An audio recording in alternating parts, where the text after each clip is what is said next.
Pandora is a tragic figure in Greek mythology. She's actually the first woman ever created by the gods.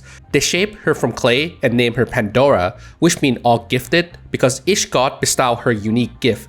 Her purpose was to carry a jar, often called Pandora box, that contained all the evils of humanities.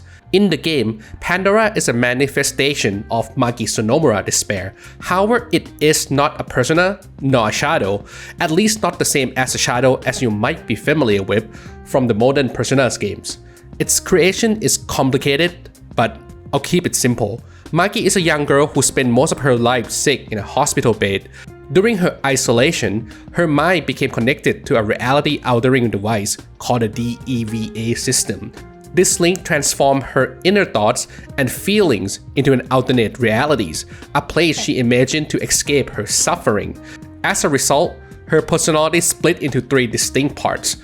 The first is the ideal Magi. This is the version of Magi who join your party. The second, Mai, a girl dressed in white. She represents Magi innocent and childlike purity. The third is Aki, who dressed in black, who embodies Magi darker emotion. And it was Aki who awakened Pandora. Nyarlathotep is one of H.P. Lovecraft's most iconic creations, a sinister, shape-shifting being that thrives on chaos and manipulation. This ability to change shapes is also showcased in the Persona series, where it's transformed into the main character family members to torment them. What makes Nyarlathotep stand out is its personality.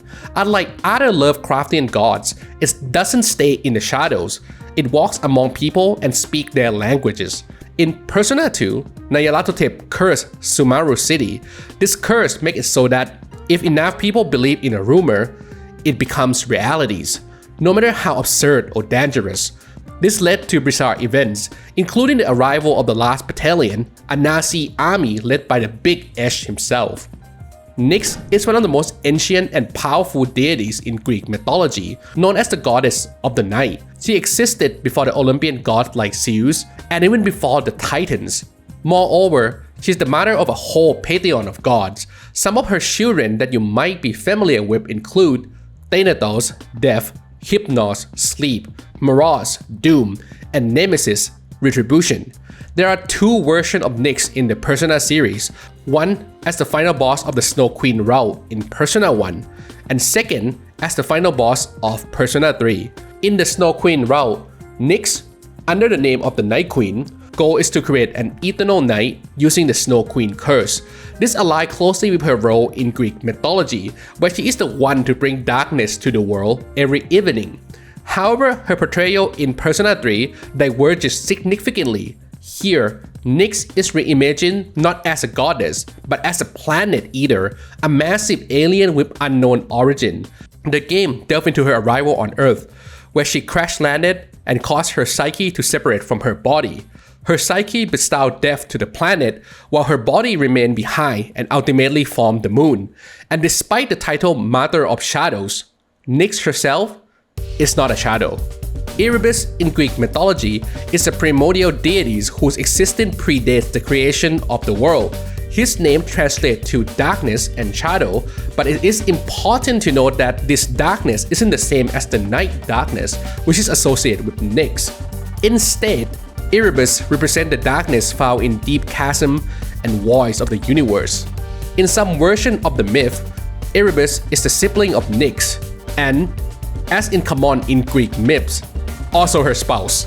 Together, they had many offspring, which I already told you about in the last section. However, while uncommon, there is also a story that includes Metis to be part of their offspring. In Persona 3, Erebus is born from humanity's collective desire for death, destruction, and nihilism. Its ultimate goal is to reunite with Nyx, who was sealed behind the Great Seal in the Sea of Soul by the protagonist. If Erebus succeeds in reaching Nyx, it would trigger the fall, ending humanity and their suffering.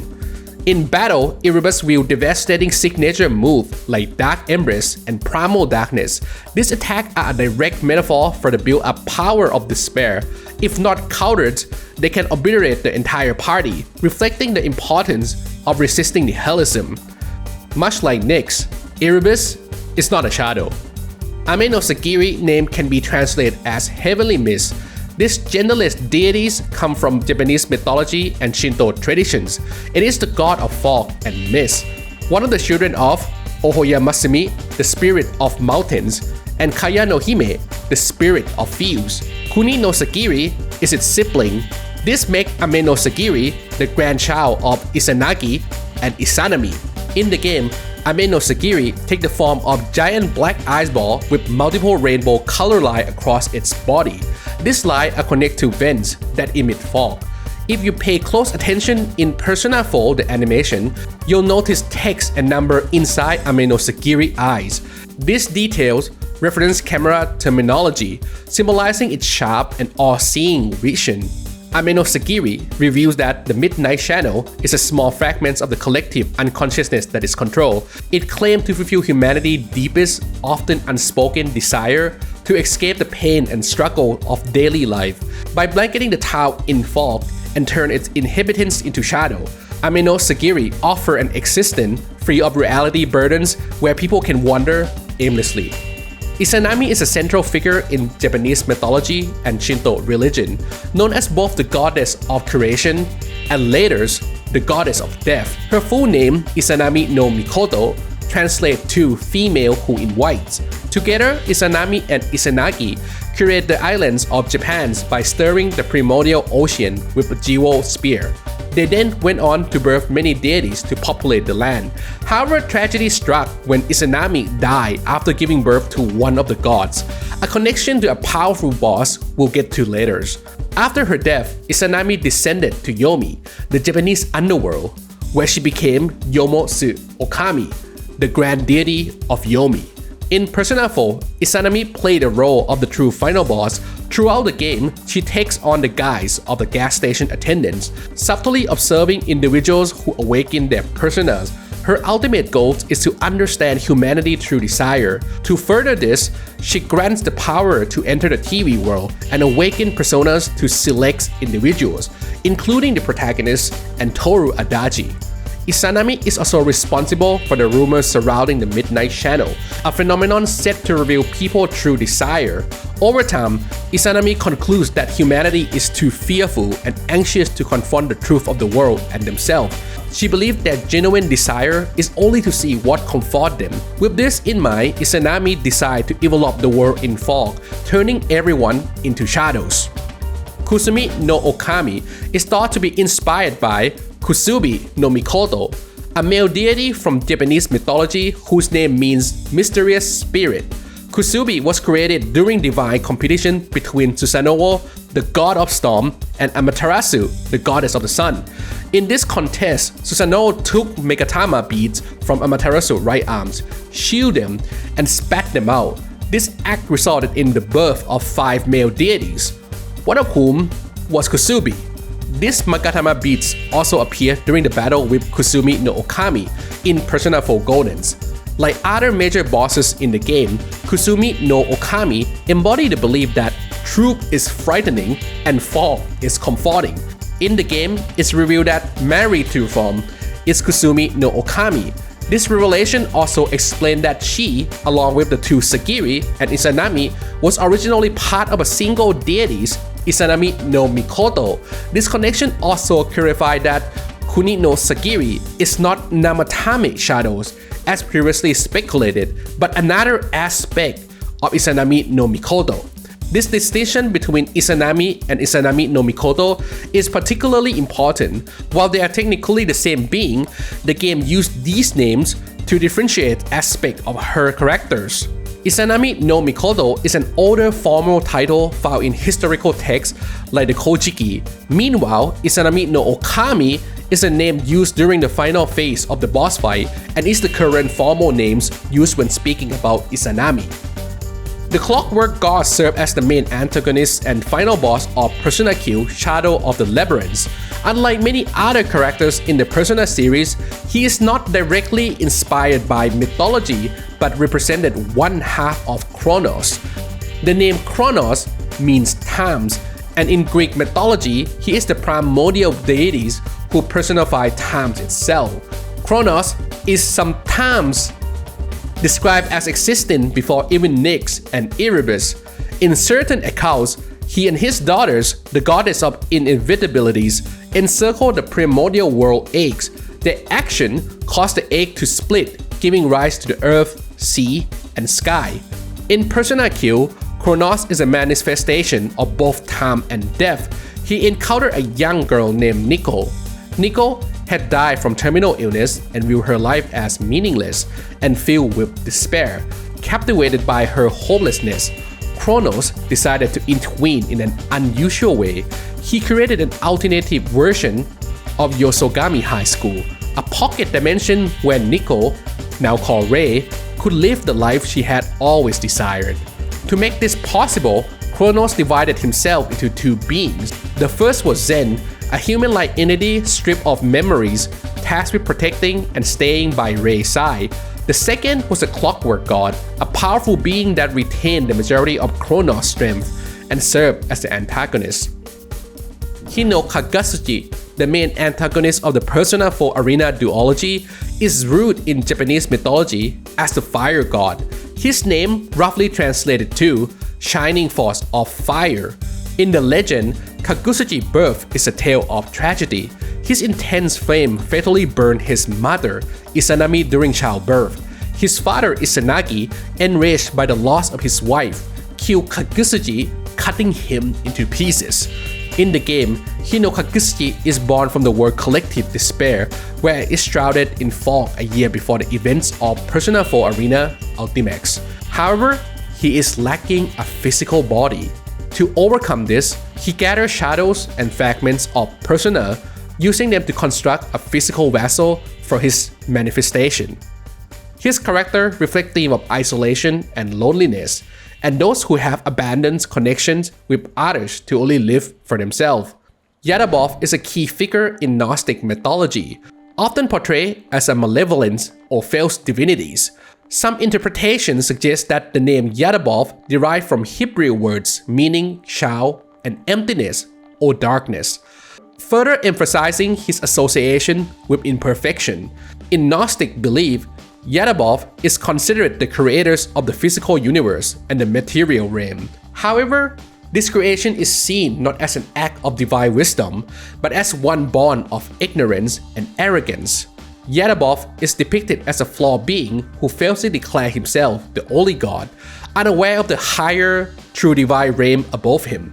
He ruled over the material world and strived to keep humanity ignorant of their spiritual origins. In Persona 5, Yaldabaoth was born from society's collective desire to avoid responsibilities and the discomfort of free will. He seeks to control humanity, aiming to prove that people would rather live in a thoughtless reality where they surrender control of their life to an authoritarian ruler. However, the law of his origin is quite tragic and is related to the boss of Persona 5 Striker. So, I'll continue the story later when I talk about that section. Enlil served as the main antagonist in Persona Q2 New Cinema Labyrinths. In ancient Mesopotamian mythology, he is regarded as the Lord of the Air and was said to have control over both the gentlest breeze and the most destructive storm. Enlil is also credited with separating heaven and earth to create the space for life and inventing tools like pickaxe, which advanced agriculture and civilization. In Persona Q2, Enlil is born from humanity's collective desire to escape pain and suffering. She rules over the theater district, where she pulled the souls of deeply depressed individuals into cinemas. These individuals are forced to watch movies of their most painful memories, stripped away of any joy or hope. Her action reflects her twisted perception of mercy, as she removed their will to leave the theaters, ensuring they no longer face any new life challenges and disappointments. Kadmon is a concept in Jewish mythicism, especially within Kabbalah. The term translates to primordial man and represents the divine blueprints for all creation and humanities. Kadmon is not a physical being, but a spiritual archetype, symbolizing the first emanation of divine light from God, serving as a foundation for all existence. In Persona 5 Royal, Kadmon manifests as Maruki's final persona and the ultimate boss of the game, depicted as a towering golden humanoid figure with intricate features. He likely symbolized the foundation of Maruki's idealized reality. It emerged when Azathoth, Maruki's initial persona, evolved, representing his resolve to create the world without suffering. The false god Demiurge is the ultimate form of Emma, an advanced AI application in Persona 5 Striker, developed by Kwon Ichinose. Emma starts as a sophisticated support AI, but eventually gains sentience. She can warp cognition in the real world and merge it with the metaverse. Her goal is to improve humanities by removing all desire, aiming to create a utopia without want or suffering. In Gnostic belief, the Demiurge, often equated with Yaldabaoth, was born from divine mistake. Sophia was one of the divine beings, called Eons, attempted to procreate independently without a consent of the supreme gods or the collaboration of a partner. The result was the Demiurge, an imperfect being whose name means artisan or craftsman. Born from this flawed act, the Demiurge was ignorant of his divine origin and become malevolent, mistakenly believing himself to be the sole creator of existence. Ashamed of her creation, Sophia wrapped Demiurge in a cloud and placed him on a throne within it, isolating him from the higher divine realms. This separation further fueled his ignorance and arrogance, leading him to rule over the material worlds as a false god. Salmael is a deity rooted in deeply religious and mythological tradition. In Talmudic and post-Talmudic texts, Salmael is an archangel often referred to as the angel of death. His name derived from Hebrew translated to venom of gods or poison of gods, reflecting his dual nature as both a divine agent and a harbinger of destruction. Moreover, Salmael is one of the three names for the Demiurge, alongside Yaldabaoth and Saklas, highlighting his connection to flawed creation and the material world. In Persona 5 Tactica, Salmael is born from humanity's instinct for self-preservation. Since many people would rather live safely under oppression than risk upheaval for the sake of liberties, Salmael's methods are merciless. He seeks to crush the willpower of revolutionaries and visionaries alike. His ultimate goal is to eliminate anyone who disrupts humanity's peace, no matter how righteous their cause might be. To him, any challenge to the status quo threatens the fragile balance of orders and will inevitably lead to chaos and suffering. Jerri served as the main antagonist of the Repent Your Heart DLC in Persona 5 Tactica. At first glance, she appeared as a pink cockatoo who acts as a supportive sidekick of Guernica. However, this role is nothing but a disguise. Jerri's real aim is to manipulate Guernica and exploit her power. As the story progresses, Jerri's true nature is revealed. Her real form is a white avian statue, a stark contrast to the colorful and lively cockatoo she initially pretended to be. The event of the DLC and Jerri design strongly hint that she is not acting alone. Her action and motive suggest that she is a minion of Salmael, potentially carrying out his will as part of his broader plan to preserve peace through oppressive means. The Reaper is one of the most iconic and fearsome shadows in the Persona series, first appearing in Persona 3 within the Tartarus. Its origin remains shrouded in mystery, with different games offering intriguing hints. In Persona Q, it is described as an enforcer sent by Kronos to eliminate threat. Meanwhile, in Persona 3, some theories suggest its existence is tied to the arrival of Nyx. The developer have embedded many layers of symbolism into the Reaper design and behavior. In most games, it appears if players linger too long on the same floor of a dungeon, reinforcing the theme, times wait for no one. In Persona 3, the Reaper has exactly 4,444 HP. The number 4 is pronounced Shi in Japan, which is also the word for death, making it an ominous symbol across many Asian cultures. This theme of death is carried over to Persona 3 Reload, where the Reaper takes full action in the first turn. Defeating the Reaper in Persona 3 yields 6,666 experience points, tying together themes of death and misfortune with the infamous number 666, often called the number of the beast in Christian tradition. In Persona Q, the developer doubled down on the symbolism, giving the Reaper 13,666 HP, blending the Western unlucky number 13 with 666. Interestingly, some fans have noticed that the Reaper and Tetsuya Pseudo, a villain from Persona 2 Duology, wear similar attire. Furthermore, Pseudo loses his right eye during the events of those games, and the Reaper is notably missing its right eye as well. If you learned something interesting from this video, don't forget to leave it a like and consider subscribing to the channel. If you're still not convinced though, how about checking out another video packed with fascinating information just like this one?